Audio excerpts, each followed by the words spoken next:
वंदे मातरम, जय मातृभूमि, भारत माता की जय। साथियों, यह हमारा परम सौभाग्य है कि हमने एक ऐसी धरती पर जन्म लिया है जिसका कण कण हमारे इतिहास के वीर पुरुषों एवं वीरांगनाओं की गौरव गाथा का बखान करता है।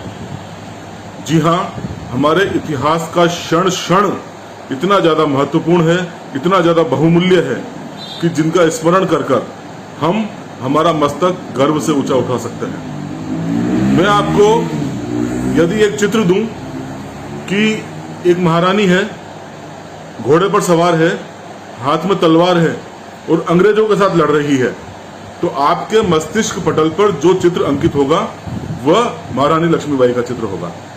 लेकिन आपको यह जानकर आश्चर्य होगा कि सन 1857 के संग्राम से 33 वर्ष पूर्व ऐसे ही अदम्य साहस का परिचय कर्नाटक की एक और महारानी ने दिया, जिनका नाम होता है रानी चेन्नम्मा। जी हाँ, आज रानी चेन्नम्मा की जयंती पर मातृभूमि सेवा संस्था उनका स्मरण करना चाहती है, उनका वंदन करना चाहती है, अभिनंदन करना चाहती है, उनको अपने शब्दों से पूजना चाहती है।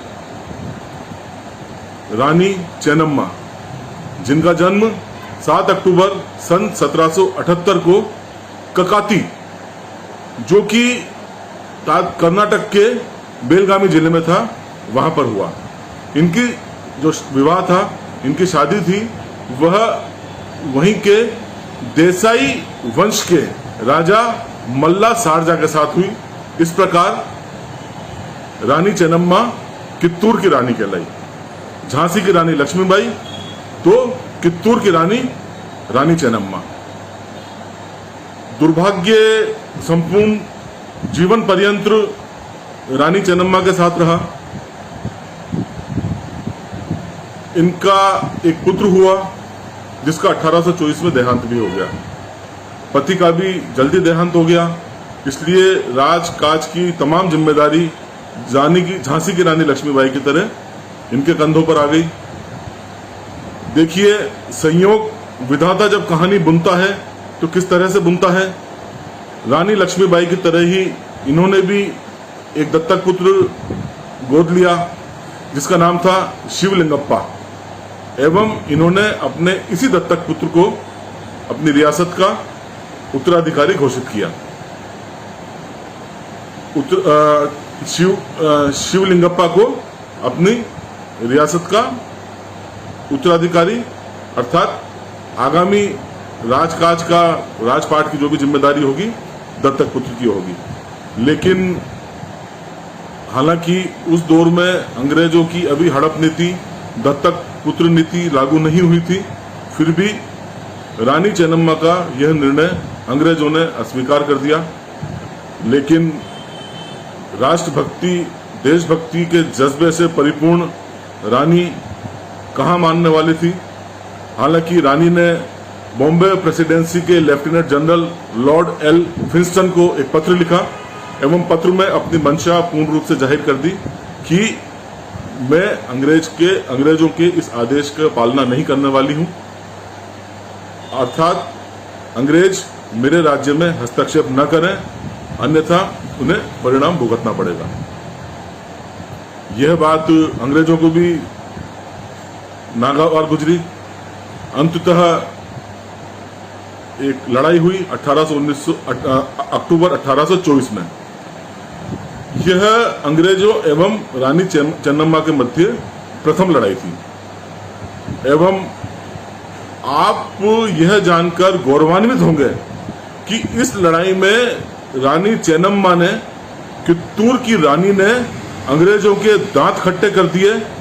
इस लड़ाई में हालांकि अंग्रेजों के 20,000 सिपाही थे, 400 बंदूकों के साथ उन्होंने रानी चेन्नम्मा के साथ युद्ध किया, परंतु फिर भी रानी चेन्नम्मा एवं उसके वीर सिपाहियों ने अंग्रेजों के दांत खट्टे कर दिए। वहां का कलेक्टर था, उस कलेक्टर की हत्या कर दी गई।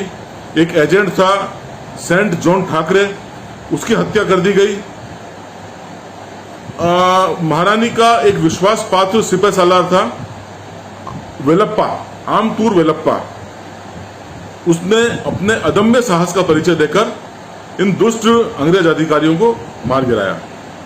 एवं यही नहीं, रानी चेन्नम्मा एवं उनकी सेना ने 2 अंग्रेज अधिकारियों सर वाल्टर एलियट एवं स्टीवेंस को बंधक तक बना लिया।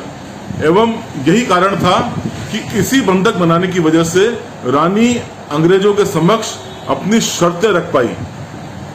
किंतु घाघ, मक्कार, कपटी अंग्रेजों ने इस शर्त पर कि रानी उनके दोनों अंग्रेज अधिकारियों को रिहा कर देगी तो पुनः न तो अंग्रेज रानी के साथ युद्ध लड़ेंगे एवं न ही दत्तक नीति के अंतर्गत उनके राजकाज में हस्तक्षेप करेंगे। इन शर्तों के आधार पर रानी चेन्नम्मा ने दुष्ट कपटी अंग्रेजों के झांसे में आकर उन ब्रिटिश अधिकारी बंधकों को रिहा कर दिया। किंतु अंग्रेज कहां रीति और नीति को मानने वाले थे। उन्होंने एक बार पुनः अफसर चैपलिन के नेतृत्व में पहले से अधिक सेना रानी चेन्नम्मा से युद्ध करने के लिए भेजी। हालांकि इस युद्ध में भी रानी चेन्नम्मा एवं उनकी सेना ने अदम्य साहस का परिचय दिया। मार्लिन मुनरो, थॉमस मुनरो, जिसका नाम शायद आपने सुना हो, उसके भतीजे जो कि सोलापुर का सब कलेक्टर भी हुआ करता था, उसको मार गिराया गया।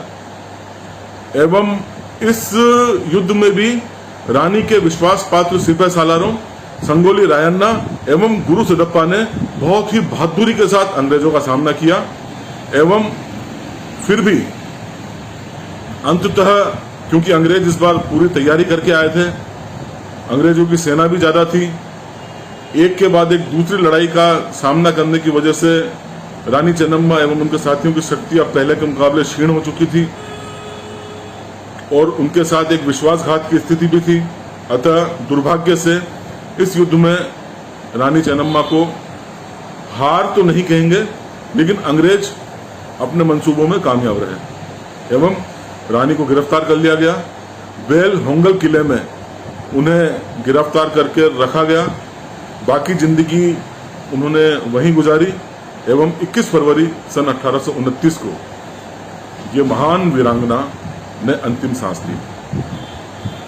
निश्चित रूप से हमारी आजादी के इस तरह के गुमनाम क्रांतिकारी, खासकर जब वो वीरांगनाएं हो, कभी कभी मेरे मन में ये विचार उमड़ते हैं कि ऐसी इतिहासकारों के सामने कौन सी व्यवस्था थी कि उन्होंने ऐसे ही साहस का परिचय करने वाली महारानी लक्ष्मीबाई को तो इतना प्रसिद्ध कर दिया कि आज आपको उनका परिचय देना तक एक कहा जा सकता है कि सूर्य को दिया दिखाने जैसा है।